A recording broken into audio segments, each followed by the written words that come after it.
மாதர்மே மதுகைழபக்னி மகிஷ பிராணாபகாரோத்யமே கேலா நிர்மித தூம்ரலோச்சனவதே K சண்டமுண்டார்த்தினி நிசைசீகிருதரக்தபீஜதனுஜே Nithya நிசும்பாவகே சும்பத்வம்சினி சம்கராதிதுரிதம் துர்கே நமஸ்தே அம்பிகே.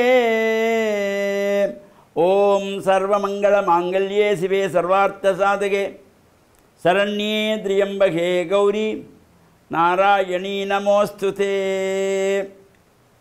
ஓம் நமச்சிவாய. மேன்மைகள் சைவநீதி விளங்குக உலகமெல்லாம். நோயற்ற வாழ்வே குறைவற்ற செல்வம். அந்த நோய் நொடி இல்லாத வாழ்வு இந்த உலக மக்கள் எல்லோரும் வாழ வேண்டும் என்று கலியுகத்தின் காந்தமலை ஜோதியாகிய சபரிமலை சுவாமி ஐயப்பனுடைய திருவடிகளை சிறந்தாழ்த்தி டான் தமிழொலி ஓம் தொலைக்காட்சி நேயர்கள் அனைவருக்கும் சர்வதேச இந்து மத குறிப்பிடம் அகில இலங்கை சபரிமலை ஸ்ரீ சாஸ்தாவிடத்தின் சார்பில் இனிய வணக்கங்களும் நல்லாசிகளும். இன்றும் மங்களகரமான குரோதி வருஷம் ஆடி மாதம் 14ஆம் நாள் 30/7/2024 செவ்வாய்க்கிழமை. இன்று ஆடி மாதத்தினுடைய 2வது செவ்வாய்க்கிழமை.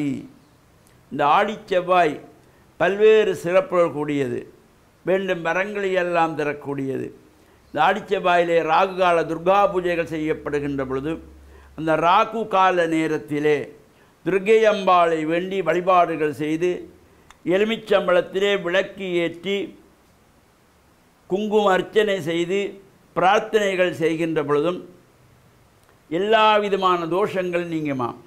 ஜாதக ரீதியாக நமக்கு செவ்வாய் தோஷம், இப்போ பொதுவாக ஜாதகத்தை பார்த்தோன்னு சொல்வார்கள், லக்னத்திலே செவ்வாய், 2ஆம் இடத்திலே செவ்வாய், 7ஆம் இடத்திலே செவ்வாய், 8ஆம் இடத்திலே செவ்வாய், 12ஆம் இடத்திலே செவ்வாய்.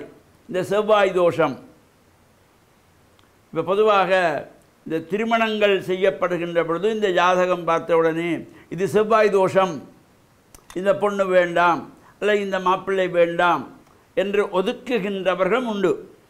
இந்த செவ்வாய் தோஷத்திலே அவரவர் ஜாதக ரீதியாக இவ்வாறு செவ்வாய் அமர்ந்திருந்தால் அந்த தோஷங்களுக்கெல்லாம் பரிகாரங்கள் செய்யப்பட்டு இந்த தோஷ நிவர்த்திகள். அது மட்டுமல்லாமல் பொதுவாக இந்த செவ்வாய் தோஷம் என்பது அது ஆணாக இருந்தாலும் சரி பெண்ணாக இருந்தாலும் சரி, பெண்களுக்காக இருந்தாலும் ஆண்களுக்காக இருந்தாலும் 30 வயசு வரையிலே தான் அந்த செவ்வாய் தோஷத்தினுடைய பாதிப்புகள் இருக்கும்.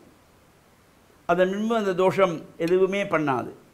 அவ்வாறு இருக்கின்ற பொழுதிலும் அவர்கள் இந்த செவ்வாய்க்கிழமைகளிலே இவ்வாறு துர்க்கை அம்பாளை வேண்டி இந்த ராகு கால நேரத்திலே வழிபாடுகள் செய்கின்ற பொழுது எல்லா விதமான சிறப்புகளும் கிடைக்கும். அவ்வாறு இந்த ஆடி செவ்வாய் 2வது செவ்வாய்க்கிழமை அம்பாளை வேண்டி வழிபாடுகள் செய்கின்ற பொழுது இந்த தோஷங்களெல்லாம் நீங்குகின்ற வகையிலும் நாம் நேற்றைய தினம் இந்த ஈசான திசையிலே ஏன் அந்த சிறப்புகள், சுவாமி வலம் வந்ததும் ஈசான திக்குக்கு வந்தவுடனே அங்கே சுவாமி நிறுத்தப்பட்டு ஆலயத்திலிருந்து பட்டு காளாஞ்சி நைவேதனம் கொண்டு செல்லப்பட்டு அங்கு தீபாராயணை செய்யப்பட்டு சுவாமிக்கு பட்டு சாத்தி